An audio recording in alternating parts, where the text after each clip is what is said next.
Olli Hokkanen. Herätys! Myöhästyt koulusta. Hiihtolomahan on jo loppunut. Ei pysty. Ulkona sataa lunta.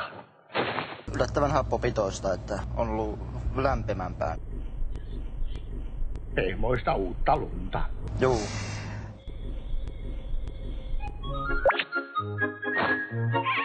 Ei jaksa enempää. Ei pysty. Ei pysty. Ei pysty, on niin hapokasta, että ei pysty. Nyt kävi näin. Ja vielä kaulaliina. Lämpimämpään. Onko? On se.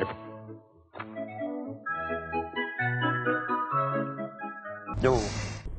Ja nyt sitten kipin kapin kouluun. Laakki unohtui. Kyllä. On minulla aikamoinen poika. Isompi kuin isänsä. No sitä ne on sukulaiset sanonut, että ei se järkevää ole, että... Ei saa pelkata isänsä. Terve. Terve, terve. Ole kiltti ja ahkera poika koulussa. Juu. Olli Hokkanen!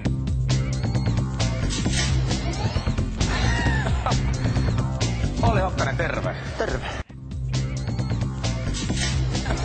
Ei pysty. Ei pysty. Ei pysty. Ei pysty. Ei pysty. Ei pysty. Ei pysty. Ei pysty. Sä juot kokista. Olli Hokkanen! Mikä meni vika? Juoma oli yllättävän happopitoista.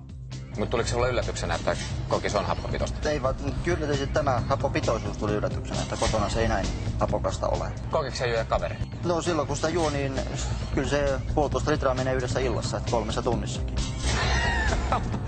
Ei pysty. Ei jaksa enempää. Tapellako haluatko? Mitä? Kiina! Tölle! Tappela!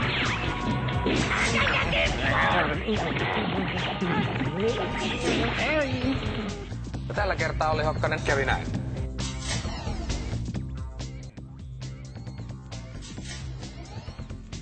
Nyt kävi näin, ei pysty juomaan kotona.